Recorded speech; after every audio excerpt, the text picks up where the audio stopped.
quiet seaside town, an evil lain to rest centuries ago, has risen. An abandoned fortress deep in the swamp holds a secret that could save the village or destroy it. Now, a band of adventurers sets out to dig up the wounds of the past and bring the light of day to the roots of ruin. This is Tabletop Gold.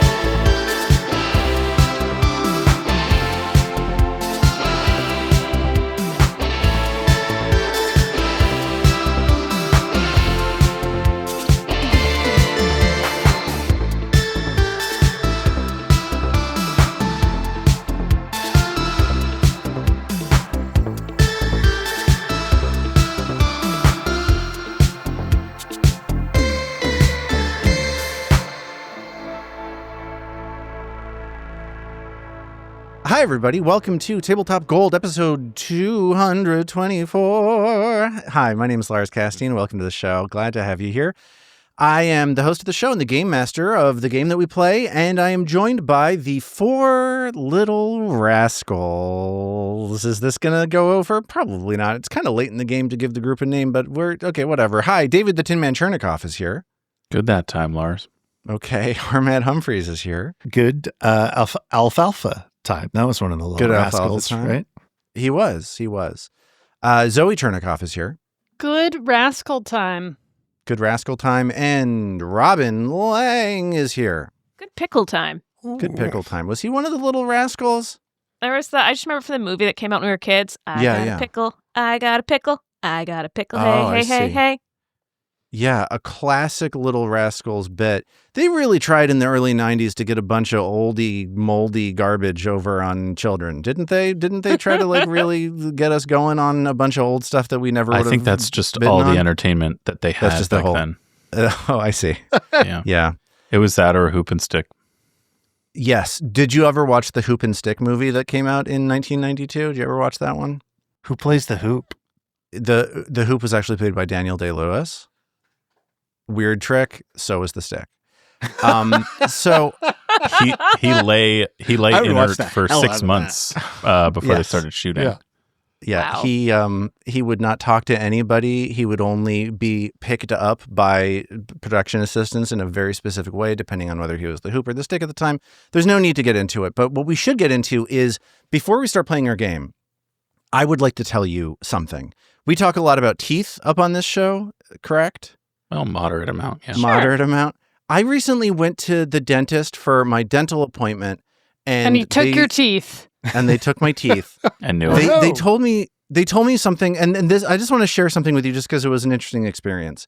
They told me that the night guard that I had been wearing for a long time was broken. If you're not familiar with night guards, they're a thing that you put in your mouth that is fitted to your teeth. You have to get it custom made to fit onto your teeth, and it sits in your mouth to keep your teeth from grinding. If you're a person who grinds your teeth together, this night guard absorbs some of that friction and damage and abuse that your teeth do to each other over the course of the evening.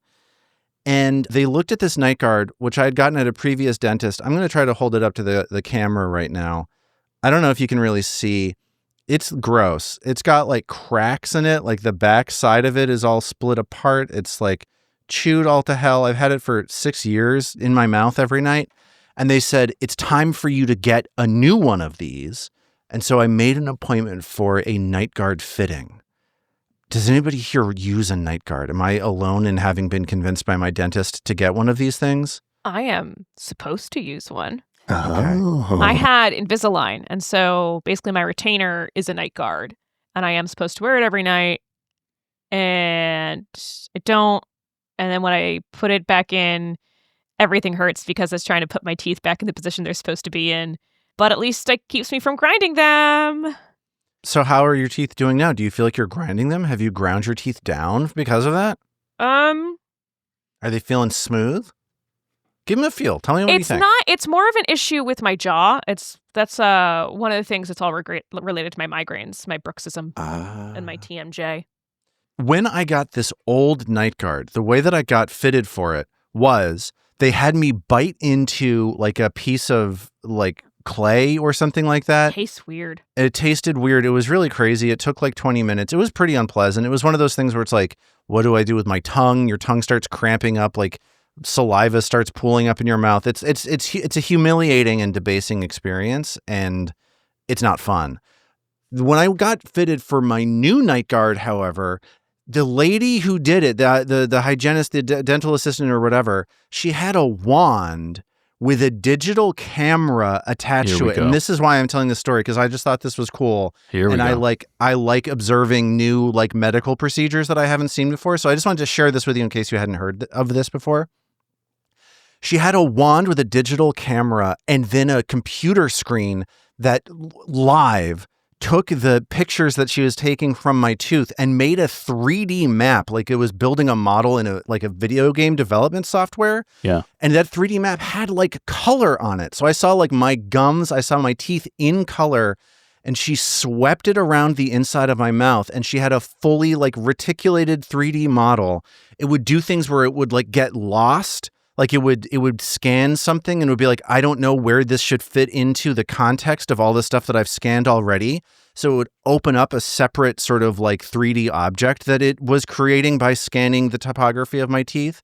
And then once it got enough of that, it was like, oh, I think I know where that fits into this model. And then it would snap it back into the larger holistic model of my teeth and of my mouth. Yeah. It was crazy. Like, that's crazy. Question. Yeah, go ahead. Has technology just gone too far? Do we need this? When I was back in my day, yeah, please, they'd take that big rubber mouth mold thing and they'd just jam it in your mouth. And they'd get that little, and then they'd pour cement in it and they'd hand you the little model of your teeth. Do we need all these pictures? Souvenir. Yeah, you got a little souvenir. You got your own mouth. There's literally a box in my mom's house that's just labeled teeth, and it's like all of the different models of teeth from over the years. Shoot, selling it? Asking for a friend. I can't believe I haven't thought to like send it to you yet, Zoe. Oh my god, the idea of like you and all of your siblings' teeth models just showing up. No, it's actually all just my parents from like their dental work. Oh, even funnier. Amazing. I know just where we'll put it. Are people as like interested in this as I am? Like I'm like genuinely. Maybe you've got to see it. I'm as interested as you are. I think this is like something out of a movie, though. You know what I mean? Like, okay, so here's my new night guard. I will say, and it's shiny, it's new, it's like made out of a more flexible material, and it fits on my top teeth, which is crazy, which is very different from the bottom teeth thing that my old one fit onto. I will say that the first night that I put them in, they hurt my teeth like crazy, and my mouth tasted like blood the next morning. Yeah, that's why I don't wear mine. Might do that. And so I went in the next day, and I was like, "Hi, I'm really sorry. The 3D printing thing was really, really cool, but it really hurts. Can you please fix it?" And they like took a dental drill and like shaved the edges of it around a little bit to give it more. Yeah, I've been wearing it 2 nights, and I think it's good. I think. Wow. I got one made like 5 years ago. It was incredibly painful. I went back in and said it was painful. They were like, "Oh, cool, we'll fix that for you." They did some stuff. It was like somewhat less painful. Yeah. But still, it hurts. And so I only wear it when I know that I have started to grind my teeth again, which, Robin, like you, I wake up with a sore jaw. So like I know if I'm doing it, and then I can pop the thing in. But in general, I don't. And it's for exactly that reason. Like this sort of miraculous thing that was created was then just essentially a torture device. I'm surprised that the technology didn't improve the precision. Like from what you're describing, it seems like there should be no excuse. I think that I'm like enough of a like I feel timid enough about this stuff that my response isn't that it doesn't have the accuracy it needs. It's I'm not tough enough to deal with this thing, and I need to dig deeper to withstand the challenge of this thing. You might be right. I just assume that if it hurts, like no one's going to wear them, but somebody must be wearing one. But I don't know. Maybe. Well, the longer you wear them, the less it hurts. But is that right? So, Lars, this old one that I'm discarding now that I've made content out of it, was very painful at first, but became less so. Oh yeah, actually, mine is top and bottom. I put both in. Oh yeah, well that makes sense. It's like an Invisalign thing. Yeah, but so the reason I really don't wear it as often as I should is the cleaning of them. How often do you clean your night guard? I clean mine every night. Nobody ever told me how to do it, so I just kind of guess. I basically just drizzle it with Listerine and then brush it with a wet toothbrush for a little bit and just imagine that that's like okay. What about bleach? I think that if you get strep, you're supposed to put it in bleach, and I believe it's possible I reinfected myself with strep multiple times for not cleaning my night guard well enough. Huh. It is fascinating. I hope that everybody enjoyed this tour of both technology and the inside of my mouth. I just love going to, like, anytime I go to the doctor and there's some new technological thing happening, I'm just thrilled about it. Like, it just makes me so excited. Yeah, that's what we're all hoping that technology is going to do instead of everything it's actually doing. Yeah. Yeah. So what happened was she scanned the first 20% of my mouth, and then I had to watch an advertisement. Then she scanned the next 3% of my mouth, and I had to watch another ad. Right. Even though you had prepaid. Ad yeah. 6 seconds into that ad. Yes, even though I'm a founder's supporter of teeth, that wasn't enough to get it used to be that if you paid $99 a month, there were no ads, but now... No, these days? There's no escaping it. You know what else there's no escaping is our game. So let's get into it. Let's play our game. Your visit to Otari before what could be your final delve into the Abomination vaults is proving to be a bigger challenge than you had anticipated. An immortal grave knight named Kalido Haravex tracked you down and demanded you returned his cousin Belcora's property to her treasure vault. And when you attacked him, he decided to take it from you by force. It's a scenario like many you've experienced throughout your quest, but this time bears one difference. The battle in which you successfully fended off Kalido and then once more disassembled and dispersed his armor happened in the light of day on the streets where Otari's people make their homes and live their lives. As you make your final preparations before pushing onwards, things around town are tense. So I want to do like a slight tweak of what happened at the end of our show last time. The mayor has just approached. Let's call this the immediate aftermath of the situation at Crook's Nook. The stuff that we were talking about at the end of the episode where you're trying to stop the inevitable once more by collecting different sizes of bags of holding and then putting pieces in them and doing clever stuff with them. That's something that's going to happen over the course of the next few hours. That was but right clever, now, though. It was really, really clever. Yeah, thanks, man. But I do think that in the immediate aftermath of this like huge battle where creatures are like flying up into the air and slamming down into this bridge, chaos, like, you know, Istin was channeling people off each side of the bridge, like this chaotic situation is something that is yielding an immediate reaction from the mayor. You're gonna have time to stow these pieces of armor, but I do think that the mayor is gonna rush in before that has the opportunity to happen. He is paying at least some attention to the things happening in his town. So Mayor at least some. At least some. Yeah, he didn't go on vacation to Turkey or whatever it is that Eric Adams has spent the last 4 months doing. I love the idea that Osif is like just a staggeringly competent crisis executive. Mm-hmm.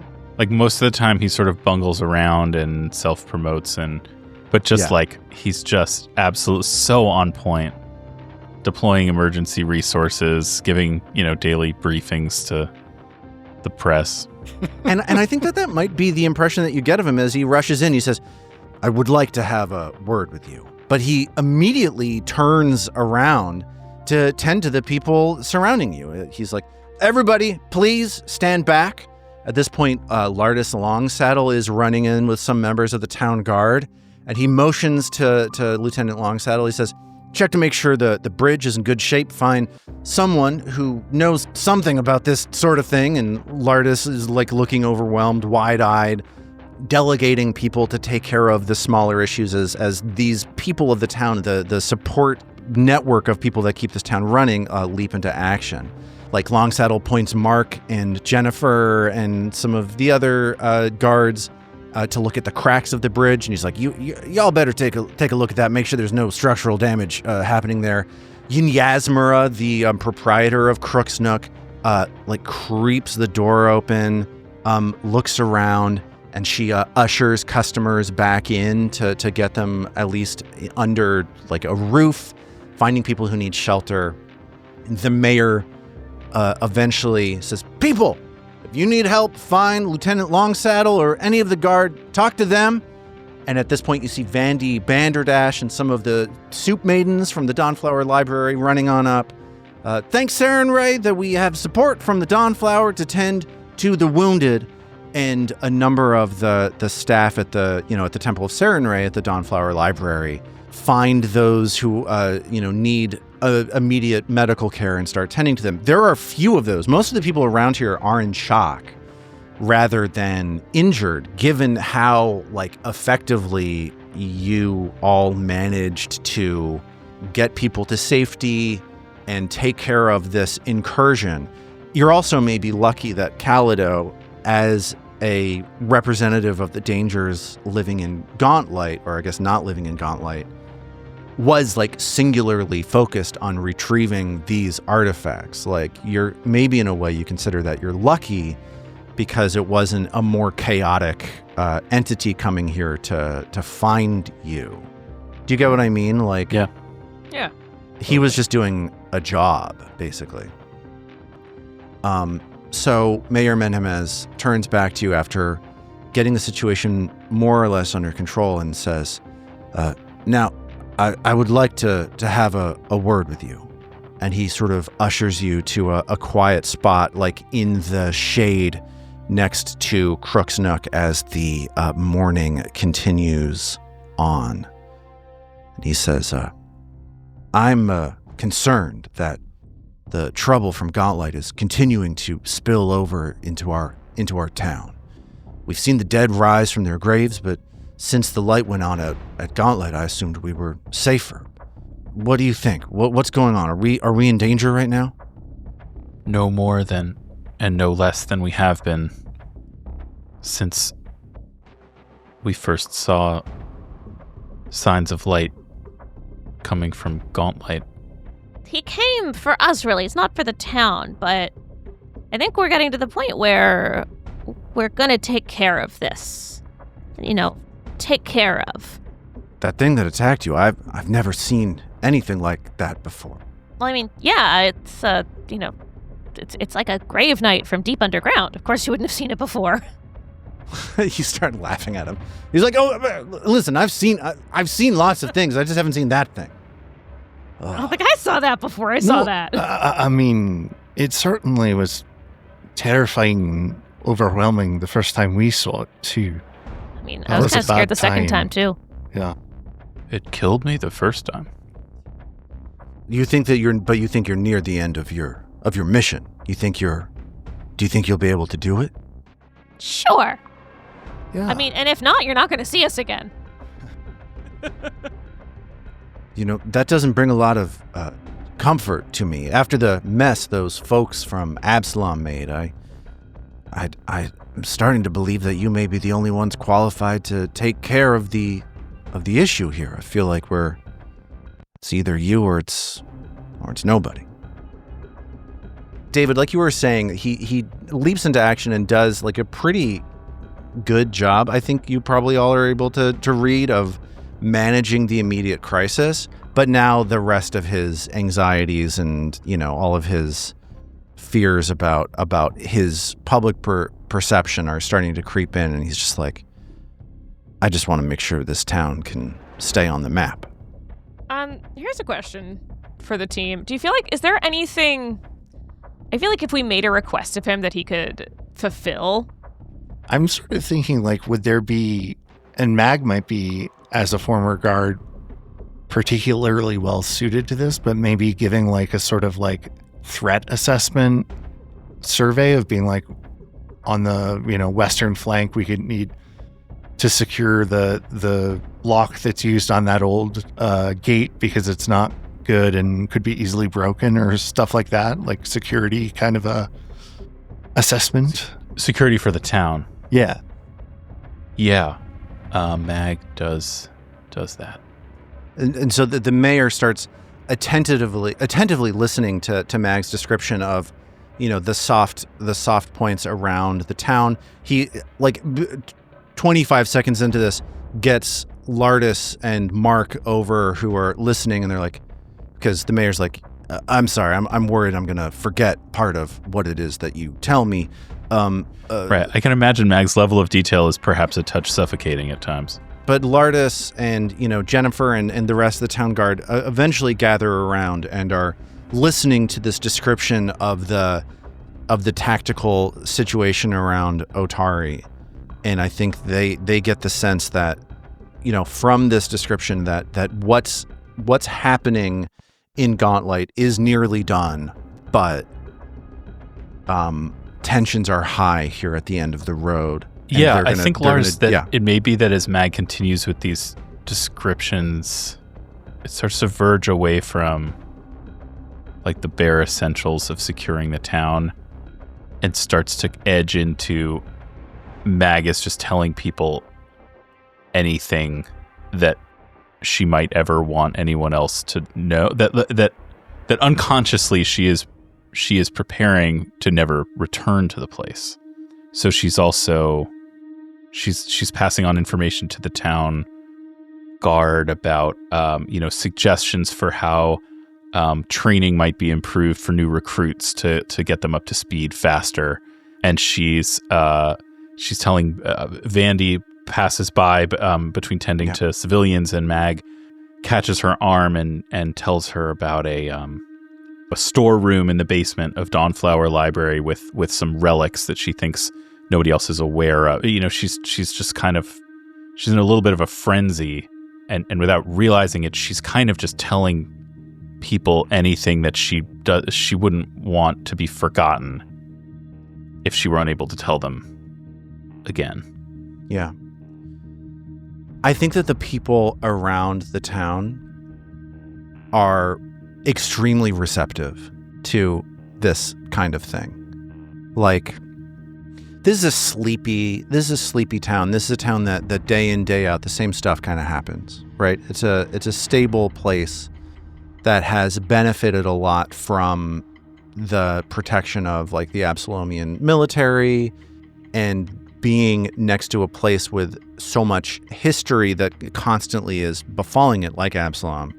They're aware of the dangers that exist in this world. They're aware of like the fact that they can be like wiped completely off of the map, and they extremely don't want that to happen. And seeing this Grave Knight here, I think, has made that front of mind for people. And as such, I think Mag has and the four of you, all of you, as you're talking through this stuff, you have like a particularly captive and receptive audience to tend to the requests that you're making. And, this town was founded by 3 of 4 heroes who saved the town or who, founded the town after saving Absalom once. And like, this is sort of a moment where the 4 of you are finding ears here in the town that like the influence that you're having in this particular moment is something that could last for years and years. Like, we could make a bunch of money off of it. You could make a bunch of, you could turn it into a seminar, probably. Oh, for that's sure. Cool. Oh, and then online distribution. We could right? get people online to distribution. pay us money to teach them how to run seminars. That's where the real money is. Yes. And then That's skills. then they can get their own downline where they're teaching other people how to run seminars. Yep. And when they sign on more people, we get more money. So basically, in this one meeting, you've ruined the entire world, is the story that we're telling here. You've made just a mountain of business ventures. We already invented MLMs with a bakery. Come on. But yeah, no. But this is a big moment for the town, and I don't know if the 4 of your characters have the presence of mind in this moment to register the profundity of the difference between like how it is that you're being received now and how you were received in the past. But like, oh yeah, I mean, I feel like this is Troll remembers being like laughed off, booed off stages. Yeah. Yeah. So as this meeting, which I think is like a very successful and helpful meeting, and the mayor is able to follow your lead. The people running the town, Vandy Banderdash, Lardis Longsaddle, so on and so forth, are able to follow the insights and the advice that you give them, and are able to both strengthen and redistribute the resources of at least the town guard for the rest of the day, but are also maybe more keenly aware of the fact that this town is not exceptional. This town is not immune from the sorts of things that towns in this area suffer from. So by the time this conversation is over, maybe it's around 10:30 in the morning. And are there any issues that the 3-4 of you would like to tend to before heading out? I figured there might be some number of scenes that we want to pick up as you head off independently into the town. I think Ao is keen to go check on the town kobolds in the bakery to see how they're doing and have a chat. Sure. Maybe grab us a couple of Dragonblood's puddings for the final countdown. Are there any new baked goods that we're eligible for at level 10, Lars? Of course I have that prepared. Let's take a look at my document that I keep somewhere that has all of the baked goods. Yes. Well, it's you called it baked goods at the Thirsty Alpaca. So just okay. .gif. Why did I do that? Just to what throw a terrible any choice. You're a crazy players guy. who are looking for an unfair advantage. You thought it would make it easier to remember. All right, so here we go. The menu at the Thirsty Alpaca. Let's see. We've got something on the menu now called thrice fried mud wings, which we'll get this going on in scene. We'll figure out exactly what it is that's available here. But as Ao approaches the Thirsty Alpaca, Kutsun and Diemzimkork come on out, and they're like, "What on earth was happening down at the dock? We heard just the most horrible noises at the bridge. I mean, it sounded quite intense. Are you okay? What's going on?" Oh yeah, we buried this guy and then he came back. It'll be fine. I wouldn't worry about it. How's production? How are things going? Well, things have been a little bit tricky. Like in a fun way? I don't know if I would say fun for us necessarily. Okay. What's going on? Okay. Well, the kobolds at the gauntlet that you have connected us with, Agra. Your business partners. Well, that's what I wanted to talk to you about. Agra, Duglo, and Tudre. I think that we have a difference of opinion about exactly how it is that this business should be running from those guys. They're great guys, obviously, and Kutsun is like, yeah, they're very good guys. They're great people. And Diemzimkork continues, and she's like, we got into this business to bake things, and we really like you, and we love those guys, obviously, but they're very tough guys. I kind of feel like they're more interested in beating people up and taking stuff from them than in necessarily pursuing baked goods. They're constantly shaking us down, and I keep telling them that we're above them on the pyramid, and they say, well, I'm above you with a knife, and they shove the knife in my face. So, obviously we're working through it, and again, they're great guys. We love those guys, obviously, but yeah, they're kind of a different sort of person than we are. They're scary. They're scary people that we're in business with. And Ao shakes her head and quietly says to herself, "Nothing but kobolds indeed." So they come and shake you guys down, and they've got knives, but just maybe explain to them, did you show them the pyramid? And you're like, I mean, I know what the knive's above, but that's not in the drawing. And she goes rifling, under the cash register. I imagine they've got an 8.5 by 11 sheet. That, sure, of course. That lays out that. She's like, see right here. I mean, you guys are here. I'm up here. And me and Norman. And then you guys, and then them. See, they're right down here. Kutsun steps forward and says, if I may. You may. Present company obviously has an interest in the pyramid, and we respect the pyramid very, very deeply. I feel as though we have shown them the pyramid, but the spirit of the pyramid has yet to really take hold in their hearts, so to speak. They say, yes, I understand the pyramid. Why don't you take a pair of This mid. Yeah, take a pair of fists in your midsection is what they tell me. Yeah. And then they punch me a couple times. And DM Zimcork is like, I just want to say that the experience of having our minds controlled by those incutiluses, we've become a little more wary of being controlled. We just want to bake. We don't care about all the stuff that they care about in the dungeon, and I don't think they particularly care about baking. So, they're great guys, but they're so unnecessarily nice. Here you sort of see like a change in Ao's affect, like a much more serious look kind of comes over her face, and she's like, yeah, I mean, group work just doesn't work, does it? Like, it's just gotta be every person for themselves. Oh no, this is the wrong lesson for Ao to learn. And DM Zimcork is like,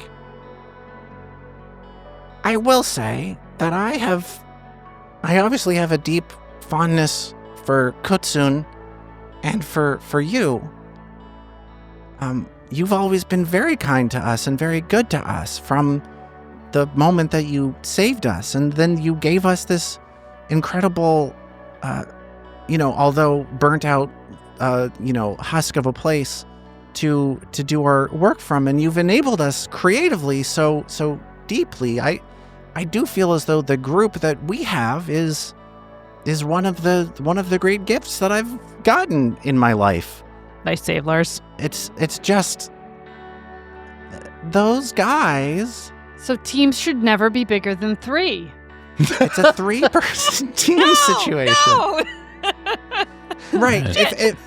I think it would work if there were 4 of us and then one of us split off and did something maybe completely different from what the remaining 3 thought was appropriate. That could be very, very good. I agree with you. 3 seems really positive. Yeah. And she's like, well, look, things are getting real over at Gauntlet, and we're so close to being able to get to the light and figure out the lenses and solve this town's problems once and for all. How often do they come over here from there? Should I check in with them before we get things all cleared up over there? If you would, I think that it might be very positive if you were to check in with them. Yes. And should I hit him with a knife or like just cut him out of the pyramid? And here she's got a pen. She's just like Xing them out of level 3 on the pyramid. Right. If there's a way for you to resolve this without us having to do like a whole combat encounter, I think that would be probably for the best. Yeah. But yeah. Like deception or something.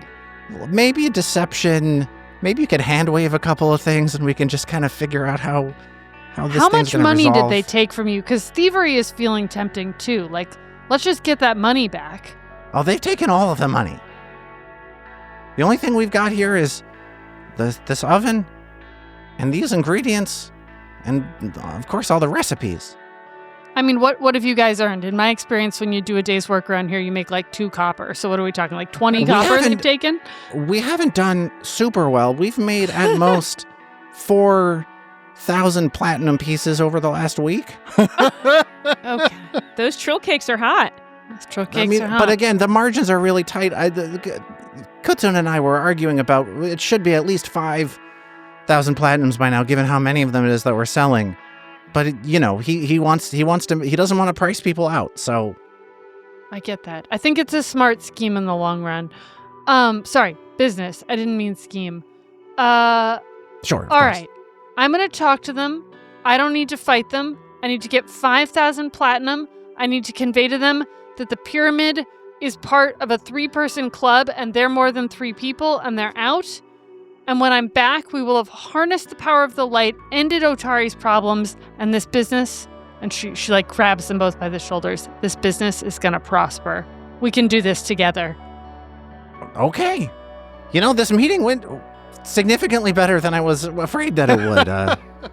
What'd you think was going to happen? I was really worried you would side with them. I'll be honest with you. They're pretty tough guys. I thought they were good guys. I'm confused. Oh, no, now. they're great guys. Yeah, great guys. I love those guys, but... Is it that you thought I was a great guy, too? I'm confused why you thought I'd be with them. It's just that, you told us we should work with them, and you've done so much for us, and we respect the things that you say so much that if you tell us that we should work with them, we assume that that's what we gotta do. And then, assuming this settles everything for them, she nods and sort of processes for about 5 seconds, and then she just says, "Nang nang bonobo." Closing words of wisdom that, of course, they still don't understand, a fact that she will never grasp. But don't you know Draconic now? Didn't AO learn Draconic on Level Up? That's neither here nor there. Okay. Yeah, good. I think, sure, but I don't think that's the language she believes her business partners speak. Oh, okay. I got it. Okay. And they're like, okay, yes, very good. We've been working on our undercommon. They say, "Yang yang bonobo," and it's disgusting what it is that they've said to you. It is horribly lewd, inappropriate. I feel like Ao's would be into it, no? Yeah. And Kutsun is like nodding like, yes, we've said the thing in the language that you love so much. And Ao sort of has like a weird quirky smile and goes for like some parting high fives with whatever filth has just been spewed at her. She's like, yeah, like maybe these guys are getting tougher too. Yeah. So, on the way out, you do a last little bit of business. I want to tell you about this new item on the menu, if I could. Please. This is an item. I don't know how useful it is. I really they're just producing the alchemical food items that they know how to produce.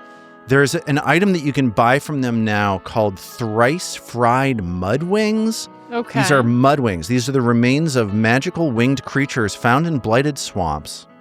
When you consume a perfectly cooked tapas made out of thrice fried mud wings, you grow 2 sets of mud wings that give you a fly speed of 30 feet or your speed, whichever is lower, for 10 minutes. Wow. And you can also, as a reaction, when you would take damage from a physical attack, you can intercept the attack with a pair of your wings. You gain resistance 15 against physical damage for the triggering attack only, shattering one of your 2 pairs of wings in the process. You get 2 sets of wings, right? Yeah. Once you shatter the first set of wings, your fly speed slows down to half of what it was. Okay. And then the second time you get hit, you shatter the wings to avoid damage. Your fly speed goes away and it ends the flying effect. That's fun. Dang. They're pretty cool.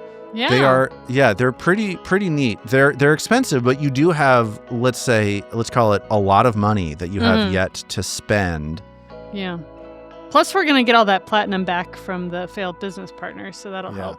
Yes. Lars, how long have the Folly Pops been in that been something we could buy? Folly Pops have been in, I think this is the first time you have come here that Folly Pops are available. Let me tell you about Folly Pops. Hot Pops, Rotters, and Sizzlers. That's right. Gosh, I love the name Folly Pops. Folly Pops. Oh, the alchemical food in this game, to break out of our narrative for a moment, it's so awesome. It's so cool. It's so flavorful. It's like such a cool thing that they added to this game.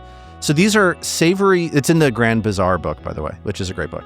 These savory breaded snacks filled with cheese, peppers, and secret ingredients of draconic or demonic origin are often given out as prizes for completing tasks, like complete a full portion and get a free drink. I guess they're used as challenges. So here's the deal. After you eat these, your stomach gurgles and rumbles with magical potential. During this time, you can unleash magic in an area, which is like a cone, essentially by burping, I think basically is the deal. You get three times that you can burp these Folly Pops out.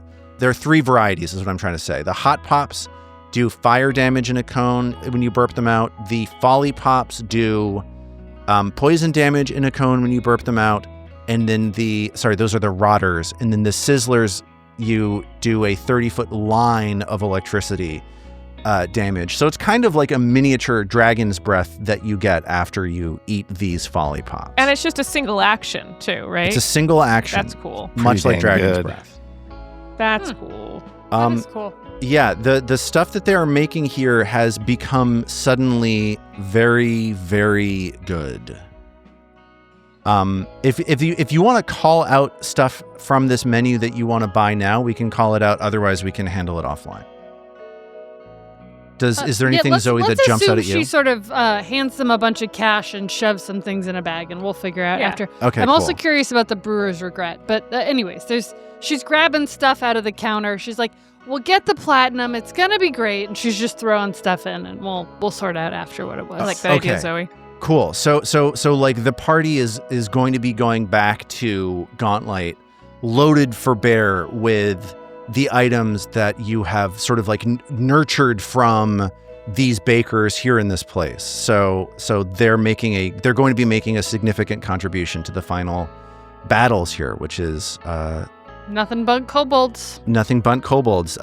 They look at you and they're saying, like, we're incredibly proud to be helping you with the final stages of this, and we stand behind every single one of these items. So if they don't work and you die, we will give you your money back.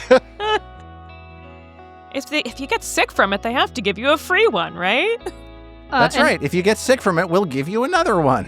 Ao has taken one of the hot pops while they're talking just to try it, and like as they say at the if you die, we'll give you your money back. She sort of surprise belches a small cone of fire that burns down the register. Oh, sorry. We'll once we get the platinum, we'll replace that. And they're like, "Oh no, that's quite all right. That's quite fine. Of course." They're like so deferent to you. They're like, Yes, of course. No, I didn't even like that cash register anyway. It was barely even worked. Oh, and all the money inside of it is gone too. That's fine. What were we gonna do? Spend it? It's no big deal. And through this last exchange, Mag has been furiously scribbling on the back of a printed parchment menu on the counter, and as we all prepare to leave, laden with our food, our newfound food gear, she goes up to DM Zimcorp and very earnestly places the piece of paper in her hand and says, I wanted to, in case we don't return, I wanted to make sure someone has this. And when DM Zimcorp unfolds it, it's like a very, very sloppily rendered recipe for the Magdaruna family coleslaw. Oh. And DM Zimcorp is like, this is very nice, thank you. I will cherish it. What was that recipe again, David? I don't remember the mayonnaise ratio. It's mainly mayonnaise, right? 2 to 1. 2 to 1. Twice as much mayonnaise as everything else. Everything else. Yeah, the Magdaruna family coleslaw is 2 parts mayonnaise to 1 part sawdust. Oh, God. It's a building material. It is. It is. They're well, very just practical. just like everything else that they sell here, it has a practical purpose. So Ao and I guess Mag as well leave the ruins of the Thirsty Alpaca with a new agenda to handle to have some kind of final confrontation with the kobolds at Gauntlet, and all sorts of alchemical consumables, which I think will be genuinely very good for you to have. Yeah, it seems Good. like it.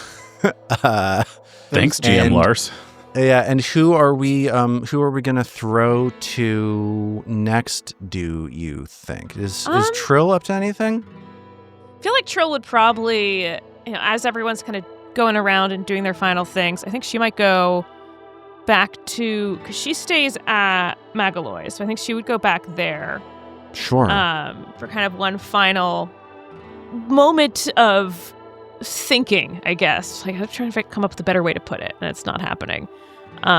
maybe making some mental preparations for your I final think push so. forward? Mental preparations, thinking about what she's learned, what spells she needs to make sure she's ready for, the lore, maybe like, a second brush up on any Belcora stuff. Right, because you've got Belcora lore now, like, in the chamber, which is... Thank goodness. Awesome. It's like really good. I got I put my thinking hat on for that one. You did. Your power game. Now you're gaming with power. Yeah. And I imagine, is Fidget still in town? Is Fidget still like drunkenly hanging around town? Fidget is still in town. Fidget is, as you enter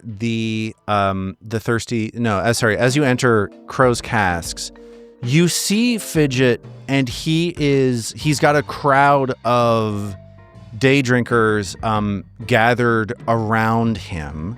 He is standing on his hand, like on a bar stool, aiming a dart at a dartboard all the way across the room, all the way across the bar. And Magaloy is like standing underneath the bullseye of the dartboard, like doing like a stunt dart shot. Oh, and everybody in the crowd is going like, and Fidget like does a quick strike, a blind toss of the dart behind his head, and the dart flies perfectly across the room, doing, like right above where Magaloy's head is positioned by the dart. And Magaloy just shouts out, "Another drink on the house!" And everyone's like, "Fidget, Fidget, Fidget!" And Fidget climbs down off of the. This is Fidget, of course, your gnome trainer who teaches you magic, who is Trill's mentor throughout her career, even before coming here. He walks over to Trill, and Trill notices that there's just a sadness in his eyes. And he walks over to you and he says, "I don't think I can keep doing this anymore." Doing what you just did? That was amazing. How did you do that? You do anything enough times and there is no struggle to it anymore. I've tried coming up with more and more complex and unnecessarily convoluted dart tricks. And I feel as though I've reached the end of the road, Trill. Is it just that you don't think you count darts? Have you thought of knives? Or I know swords are a little bit big for us, but maybe like a gnome-sized sword? Or she's like, is he gonna cut her? She'll keep going. Trill, I appreciate what you're trying to do. Of course I've tried knives. Of course I've tried gnome-sized swords. Because they're not the same as knives. That's or daggers.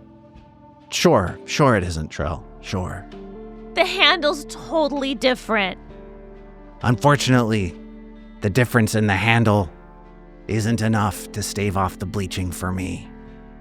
As soon as she like hears that word, Trill, kind of the goofy affect that she was putting on just goes away immediately. Fidget looks down to the corner as like the various people drinking here realize that the show has stopped for a moment, and he looks at Trill for a second and says, "What's that thing around your neck? That's new." Trill looks down and she looks at her wisp pendant thing. I got it in the dungeons. It felt like I reached some point where maybe I don't have to be so afraid of them anymore. I know I haven't lived as long as you have, but I have tried to do so much traveling and I've tried to go so many places, and maybe I haven't gotten that far yet, but ever since I got lost in those woods, in that swamp, and those wisps pulled me in, it's like I've been afraid to move. Whatever their magic is has felt like it's taken over my own wants and needs. And you say that you're feeling the bleaching, but you don't have to. What if we keep what if you and I travel together now? We haven't traveled together. We were back home, back in Brasselwerk. That's the last time when I was learning from you, but I've learned so much now, and we could learn together. We could go somewhere else entirely. Trill, stop. Trill. I see you there with that emblem of the thing you are most afraid of. You returned over and over again to your fears. This is a distraction. I think traveling with you would be a distraction. It is time for me to return to what I am most afraid of. What's that? My family. I have kids that need me. I feel myself Your wife's getting kind of scary. gray here. I thought that leaving home would help me from bleaching. I thought that staying there would slow me down, but I feel that maybe being away from my family is killing me. I gotta get off. I gotta get off the road. I gotta stop doing what it is that I've been doing, Trill. Do you think I should go home too? No, I'm afraid of home, you're afraid of wisps. I think you should just keep fighting wisps. Sorry, I thought that the parallelism was No, clear there. I'm pretty afraid of I feel like both of us are pretty afraid of the bleaching mixed in with everything, so I just thought That's maybe true. you meant You're that, welcome like, to if I come went to my home, home but- if you would like to. I mean, I wasn't trying to I've say been you're to not your invited. home. It's very nice. It is very nice. Your wife is kind of scary, but I the know. kids are good. Oh, I know. The kids are a nightmare. No, I liked your kids. They're a Maybe nightmare. you should come over. Oh, maybe they're bad at bedtime. I get it. Oh, just thinking about bedtime. The horrors. It never ends. 3 stories? Why? What are we going to accomplish with a 3rd story that 2 wouldn't accomplish? But you give them that 3rd story once, and they just take it and take it and take it. So, I mean, you're a pretty good storyteller, so I can't really blame them for that. it is my burden. So, I guess this is goodbye for now. That's right, Trill. It's time for me to zippy do what I should have zippy done a long time ago. I understand everything except for the thing you keep trying to make happen with the zippy something. You don't like zippy zoo?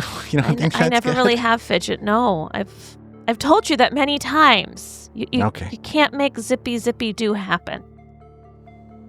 Just stick to the music. Okay. Stick to the music, Fidget. Trill, Be safe. you be safe too. You can do this. I've taught you everything you need to know, but you can make this happen. Okay. I think I can. I think we got this. Yeah. So long as one of us doesn't try and take Belcora's power for themselves, I think we'll be fine. No, that seems really unlikely. Okay, I gotta go. Bye, Fidget. Zippy goodbye. I feel like that was actually a very important conversation for Trill. Good.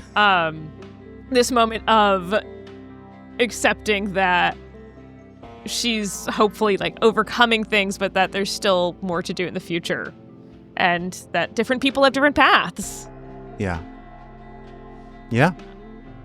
So I think she kind of waves goodbye to Fidget, goes back to her room, does a little final once over of things, make sure she has everything she needs, and then heads back down to head outside and meet everyone.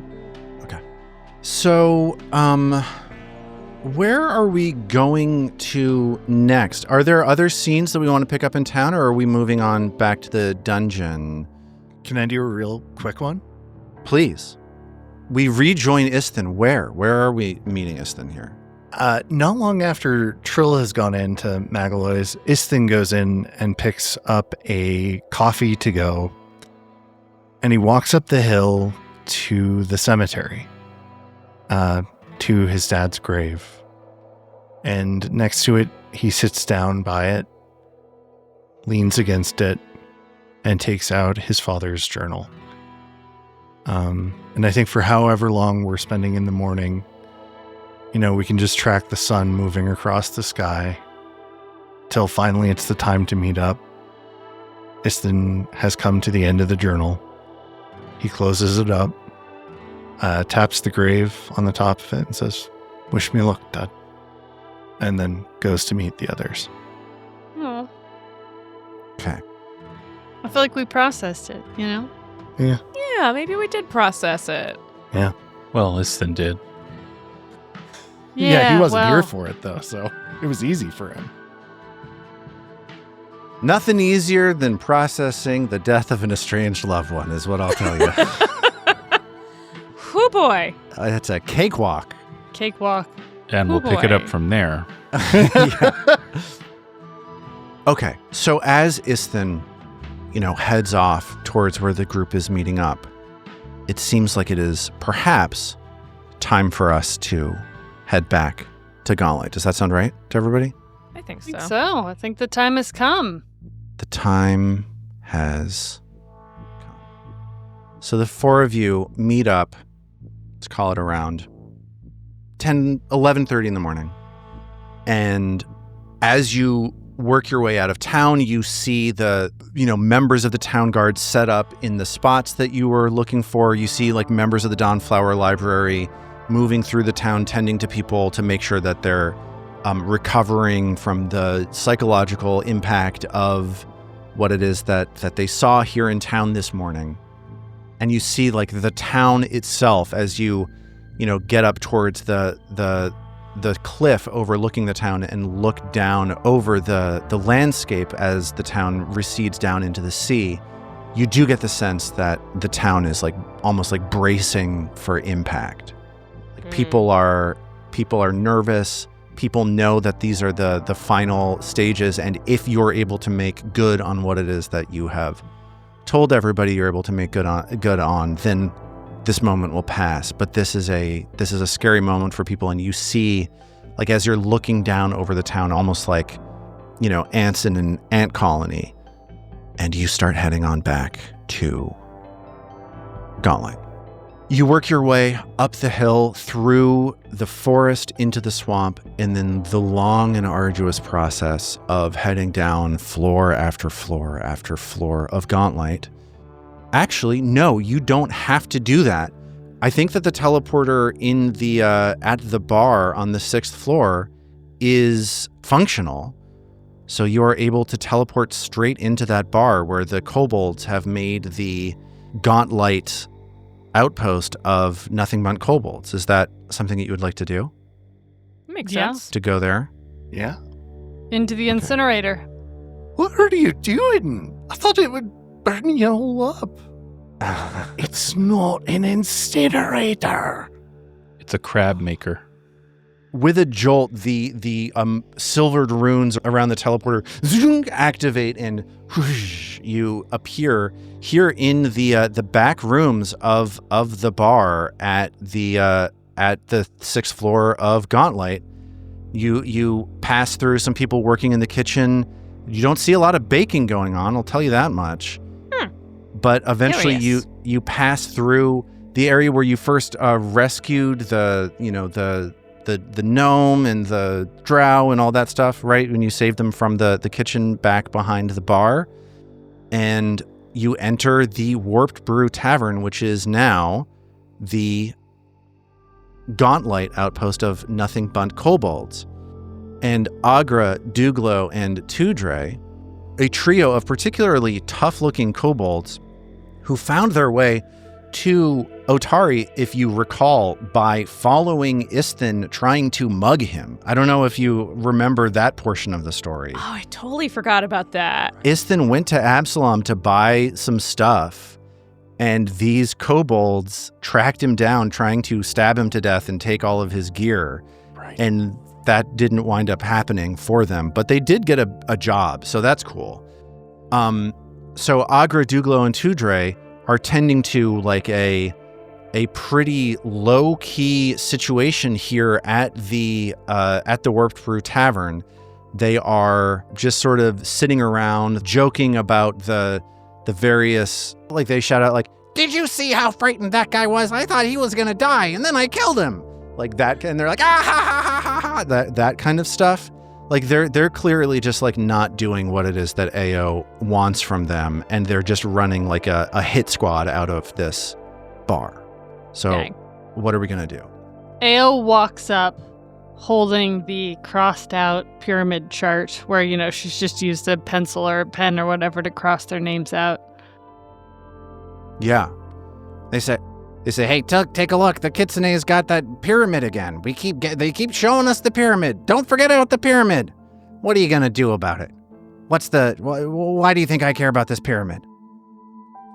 She looks at him and like her eyes get kind of particularly gold and intense. She says, you're going to give me the 5,000 platinum. You're going to hand me that crossbow. And if you do it in the next 2 minutes, we won't kill you. Okay. Grouch? Speaking mechanically, Zoe, this to me feels immediately like you are trying to coerce something. Yeah. It's like it's a sort of bluff, deception, like strong arm. It's diplomacy. We're trying to be friendly. No. Sounds like intimidation. It's always a fine line with her, Yeah. You don't know. So coercion is an intimidation. Okay. Is an intimidation thing. You look at these. You size these kobolds up. They're bullies. You do get the impression that if you were to try to snap out at them and take control of the situation, they would crumble. Great. They're not particularly intimidating. They are just running wild with they've been getting away the support with it, that right? you've given them. Yeah, exactly. It's like your children when you let them make one fart noise at dinner, and the next thing you know, that's all they're doing. For several Gotta years. threaten to kill them so that they stop. Is my point. I do like the idea of the one fart noise being given all sorts of pomp and circumstance, being like, right, everyone's just like, behold. oh, that's so funny. The one fart noise will begin now. Now, and lo. Presenting I would Enjoy this. I would certainly take that. Coercion is going to be a intimidation check against their will DC. All right. Blind? I believe it is blind, actually. No, it's not. It's not. You'll see whether you did it or not. That is some sort of high number. I don't know. I can add things together. I'm having trouble scrolling. I believe it's a 33. 33. Against the will DC of this kobold is a critical success. Yeah, it is. Yeah, The target gives you the information you seek or agrees to follow your directions so long as they aren't likely to harm the target in any way. So Tudre starts, he looks back and forth at the other two kobolds that he has been running this crew with, and he starts crying. He's like, just don't hurt me, please. Does he like pee himself just a little bit? Yeah, it's just a little bit. Just Flavor a tasteful amount. That's cool. The target continues to comply for an amount of time determined by the GM, but not exceeding 1 day, at which point the target becomes unfriendly. However, the target is too scared of you to retaliate, at least in the short term. So Ao may have made herself a long-term enemy, but in terms of getting this situation taken care of, Ao is able to essentially blow through the door, say this one thing, and Agra, Douglo, and Tudre say we're so sorry, of course, take it all, take all of it. We never should have crossed you. The pyramid, we love the pyramid. You're not in it. No! Nyang Nyang Bonobo, she says, and it is, she said filthy stuff, but that Nyang Nyang Bonobo is filthier by 10 than the one that Damson Cork and Kitsune shared back in town. so Trill winces. The kobolds don't understand that, but there are No, a of number course of not. They still speak Draconic, yeah? Yeah, but same thing there as are before. there are a number of Morlocks hanging out here at the bar, and they're just like, oh! They can't believe it, and Agra is like, what did she say? What does it mean? What's going on? And the Morlocks are just can't believe how disgusting and grotesque this thing is that you've said to them, and Lalazax, the bouncer here at the Warped Brew Tavern, turns to you and says, I don't know if you know this, but 5,000 platinum pieces is incredibly heavy and way more than you're able to carry.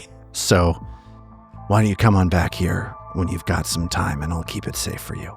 And Lalazax, she's like the Drider woman that is the bouncer here at the Warped Brew Tavern. She is a flesh warped giant spider drow lady. Give me 2 of them now, just so I know you're good for it, Ao says in something that makes no financial sense. Yeah, and she gives you, she's like, 2 of them, no problem. Agra sees her hand over like 100 platinum pieces, and he's like, see, we're good for it. We're good for all of this. It's all good. Please don't hurt us, please. Amazing. And you are now rich, by the way. Awesome. Love that. This is great. Nice I job. think we deserve it. Yeah. So as Ao gets control over, by significantly downsizing her MLM that she's running, is there anything else that we want to take care of? Changing the pyramid structure, man. Did Ao Changing the pyramid structure. pump and dump in the Absalom stock market with her stock for NBK on the ticker tape? That's right. Now I'm imagining that movie Boiler Room where Vin Diesel is a stock trader, but he's a kobold. He's wearing a bunch of green face makeup.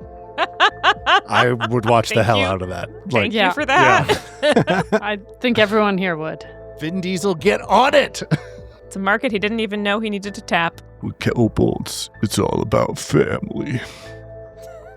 So okay, so are we moving on? I feel the sense of closure that I wanted, which is to say personal triumph and wealth. Okay, good. It's a good one. Yeah. I'm not going to knock it. Okay. The remainder of your journey downwards through Gauntlet is sadly not as easy as this first leg was. Like this, I believe, is your lowest functional incinerator that you can travel down in. Yeah. So the rest of the way down is going to be on foot. You head down through the prison level where you made the deal with Euravian. It is eerily quiet.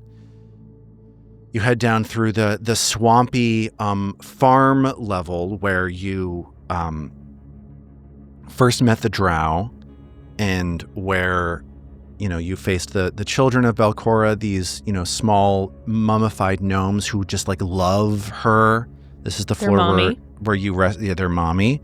This is the floor where you rescued the Star Watch. Yeah. Some of them down into the hunting grounds.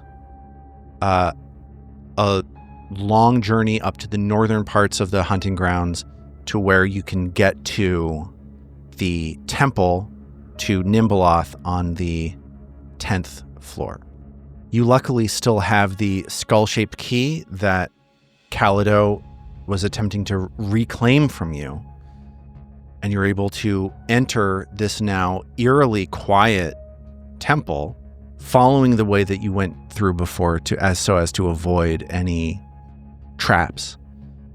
And at a certain point, you just start following the trail of bashed open doors that you left behind as you bashed your way out of this place yesterday. You put it that way. Isn't it nice that as we're walking through here, there's not a single fucking skeleton pointing at cryptic things? I love that.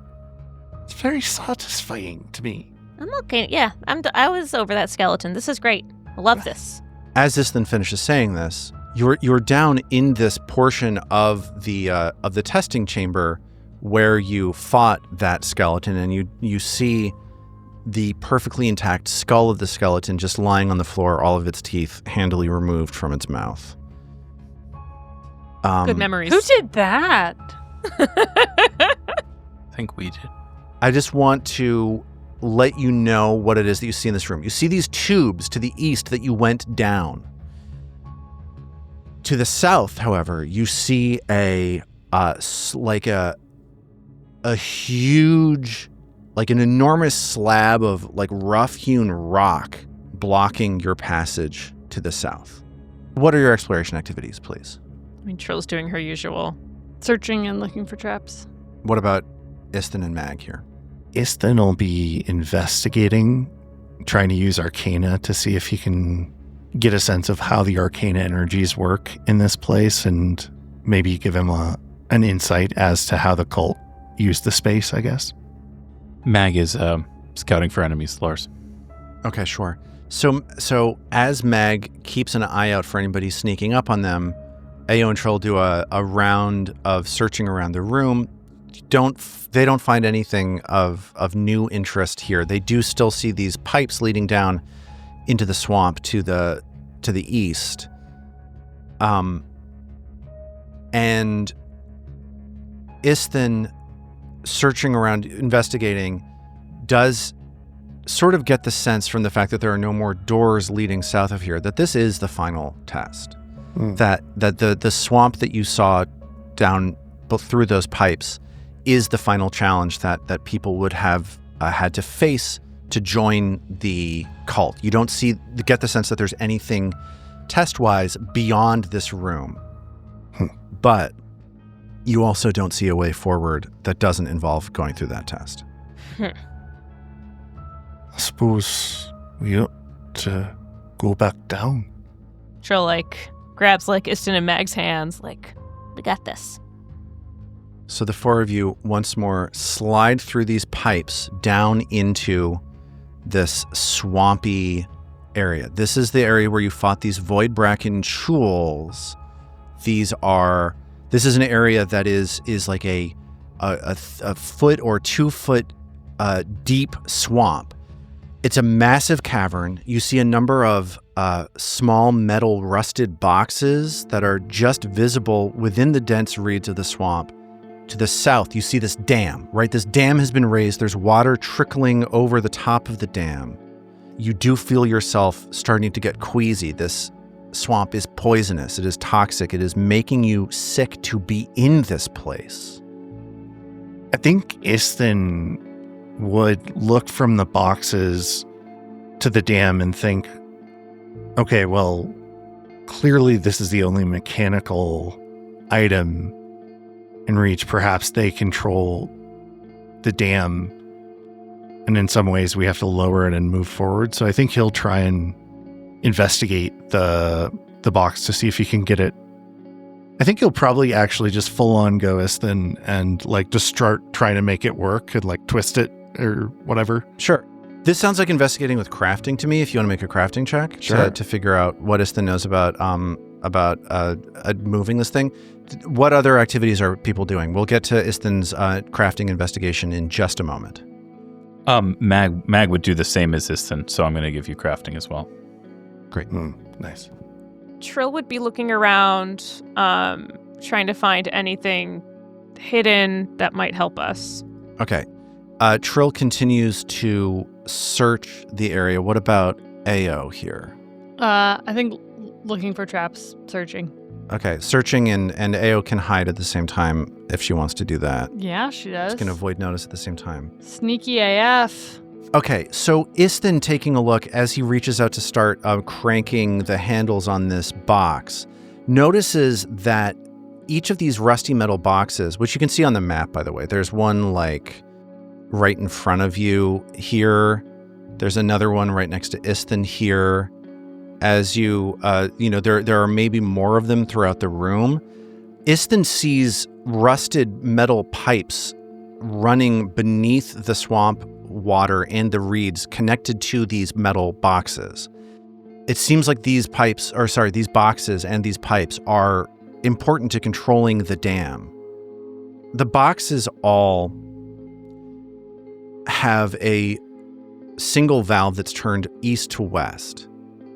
They're all turned in that direction, east to west. As Istin starts to turn the handle, he sees that he can turn this handle to a position where it's running north to south. Would you like to do that? Yeah, I think he would. Okay. So there are 2 boxes here within sight of you. Then you're able to turn both of them from east to west to north to south. And you don't see anything happen, but you also have not explored this entire room. It seems like the swamp is going to stretch off to the north. Would you like to head in that direction? Yes. Do we hear anything coming from that direction as these mechanical adjustments are made? Give me a perception check. Why not, right? Why not?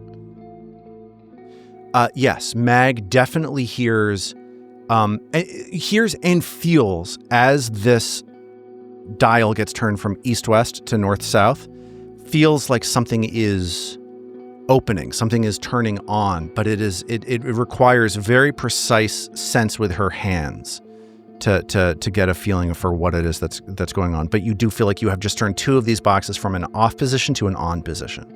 All right, well, let's head north and see what's going on up there.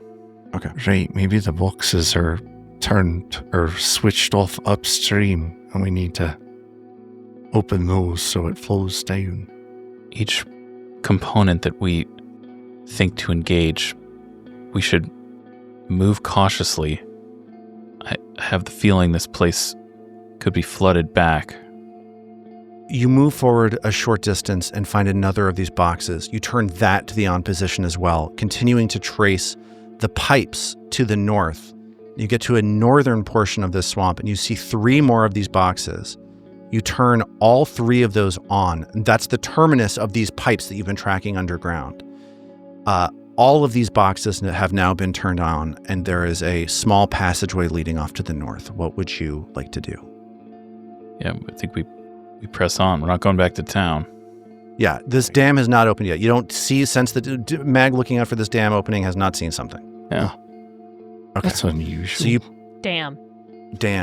You said it. Damn. That's a great title. So you push forward and you find yourselves standing on the shore of a cave. You see this area is completely flooded, and you see 3 islands on the edges of this cave with large wheels, large metal wheels that look like you can turn them. What would you like to do? Ao's going to send her mage hand over to sort of investigate the wheels and see what, do they move easily? Kind of what can we tell about them? Ao gets the sense them. as she moves the mage hand across the room that they can move, but the mage hand itself is not strong enough to move them. Is it because the character build is too weak, or it was if you had only maxed out strength, this would have been perfect. Would have been fine. Well, Can Mag win do some, it? you lose some. Yeah, this is what happens to dex builds, That's right. And by like half. no traps or anything, or the mage hand does not encounter any traps. So Ao starts searching. You don't see any traps. No. I think Mag, we may need you to help with this. And Okay. Mag swims capably off to the east, the outcropping at the eastern edge of the chamber, muttering under her breath, "Widdershins." So Mag, I just want you to know, David, this map is a little bit is actually not deceptive. This Mag is showing you something Mag doesn't see. This floor looks like it's super, like it's the same kind of swamp floor. So if you're telling me you want to swim because it looks like it's deep water, it doesn't look to Mag like it's deep water. Oh, okay. And what happens is Mag steps forward and plummets down into the water, realizing that this water here is actually deep. Like the water looks like it's just a couple feet deep, but it's actually 25 feet deep as Mag sort of tumbles forward into the water. And as she drifts about 5 feet down into the water, she finds herself face to face with a massive fish with thick, fatty skin covering the top of its body. Ooh. Long, barbed tentacles stream away from its fins, and a wreath of eyes perfectly suited for vision in the dark emerges, and this fish snaps at you as you intrude into its habitat. And we will pick up from there next time. How many rows of teeth does that thing have? Too many.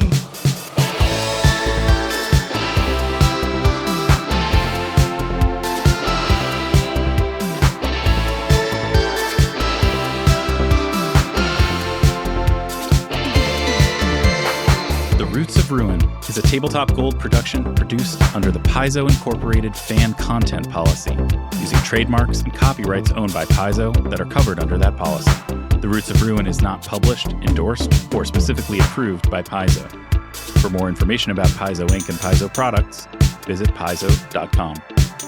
All original characters and content in The Roots of Ruin are the property of Tabletop Gold, and all rights are reserved. We at Tabletop Gold would love to hear from you. Visit our website, tabletopgold.com, to learn more about us and our shows, join the Golden Horde to get access to more shows, pick up great merch, and connect to the best online community in all of podcasting. Thanks for listening.